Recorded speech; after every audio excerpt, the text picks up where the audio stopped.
Nick, do you want to start or do you want me to start? I LogLines? want to start. Hell yeah, here we go. Let it rip. First log line. A boy's dead brother is turned into an email assistant. Second one. A shape-shifting creature torments a group of partiers at Joshua Tree. And the third one.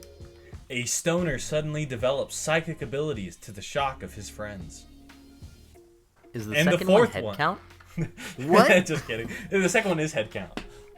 Yay, 1 flex point. Can I hear the first and third one again? Yes. So first one. Thank A you. boy's dead brother is turned into an email assistant. And the third one. A stoner suddenly develops psychic abilities to the shock of his friends. I saw your face be utterly perplexed and I laughed. I had to fight it back. Both of them sound like you could have written them, but as we all know, Nick doesn't write anything that has drug use, so number one is the original idea. So number one is actually Mega Man Battle Network, the series of Game Boy Advance games. No! The third one is my idea. That's insane. Are you being for real right now? Yes. I love Mega Man That's Battle crazy. Network. Oh, man. So the third one was actually... Wow. I think I was doing some... Like, I was on, like, a phone call, or I was watching a live stream or something, and just this... this one line popped into my head, and it was... And I just want to make something about it, around it. And it's like... One of them is saying to the other guy, he's like, hey, well, you got to prove to us that you're psychic.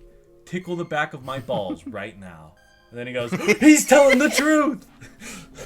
And that's the only thing I That's really really have. funny. And I just want it to just be three dudes, kind of like Chronicle, but without man. all the scary stuff.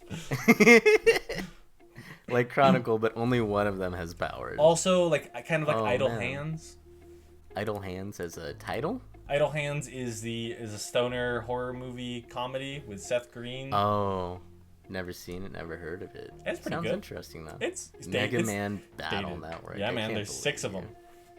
Well, there's Oh like my God. 9 of them, but there's 6 main ones, and there's like different versions. They're really they were my childhood growing up, and you got fucking played. Like Metal Man, man. Yeah, Man, I Network. absolutely got played. Man, alright, so my only hope for an actual point is the underlying theme, which... Stoner psychic abilities, head count is about a monster at a party, and then Mega Man Mega Man Battle Network. Oh fuck. Is it?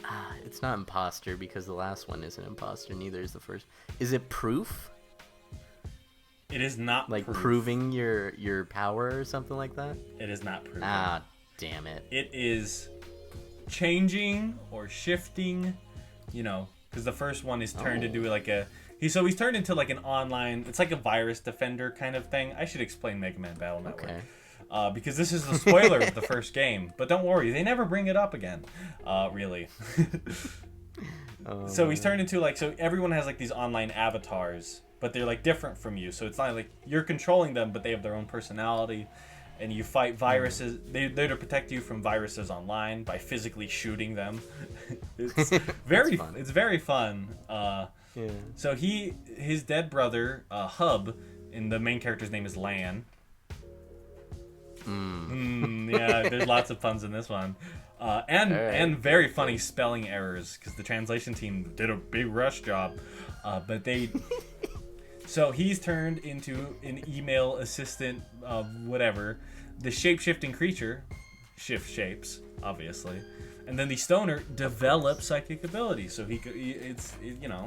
He also I also transforms, would have done transforming, stuff like that. Alright. Developing. Devs. Ooh, hey. Fuck, you were telling me the answer. And I mentioned didn't Mega Man earlier. You did. Oh my god. It's one of my subtle I trickeries like we referenced did it in the too. guest episode. When you said, Did it when in you order. said what?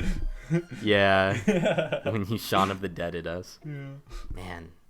That was great. Thank you. Good job, Nick. Hit me with one of yours. Man, you're about to You're about to catch up. You're only 1 point behind me. Here we go. My 3 log lines, starting with number 1. A captain commits to going down with his ship, only to end up in the middle of a cornfield for 18 years. Log line number 2. A FedEx executive undergoes a transformation after crash landing on a deserted island. And log line number 3.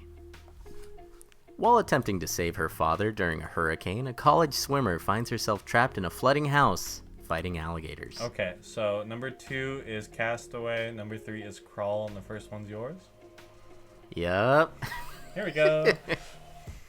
Oh, man. That was a gimme way too round. easy. You knew that one was... That was a gimme round. That was a gimme round. He wanted me to win so he can see me lose in the future and take my crown. What? Assuming you don't get the theme, which you probably will, we're completely tied right now. We both have 15 points and 4 flex points. Stuck/stranded? Stranded it is. 16. Nick has taken the lead for the first time in since round 1. in 9 games. Because we've either been tied or you're barely ahead of me. It's just I led with flex points for like a couple weeks. Oh man, that was excellent. Good job, Nick. Thank you. Thank you. Yeah, so this is a play idea that I want to work on about a captain who's an older man. He's like stuck in his ways, so to speak, and in corn. I remember historically. Sorry, what? And in corn. Yes, I remember. Historically, there was a ship that was actually lifted by a hurricane and like almost gently placed in a cornfield, and I always thought that was so weird that I wanted to do like a historical fiction piece around that. So the idea came about from historical context. And then, it eventually grew to be a story about an old man who like has many regrets, and this is something that he's committing to, even though and historically in this story, he like almost starves to death, and then people start realizing like, oh fuck, there's a dude living in that ship. So they start bringing him food and like small comforts, newspapers, magazines, all that. And his family, who survived because they got out on the safety boat, life raft, to escape the hurricane. His son, who eventually ended up having a son, who was the other main character in this story. At least the grandson is trying to convince him essentially to lead the ship. And break his commitment to it so that he can actually be like a grandfather and make amends with his son and all that good stuff. So yeah, it's just a little story about a man in a ship. The old man in the ship, I call it. Should probably actually read that book so I understand my own reference. Yeah. And that was LogLines. I hope you guys enjoyed that one. That was a really good round for Nick. Pretty shit one for me. It's revenge for all of us I've struggled with.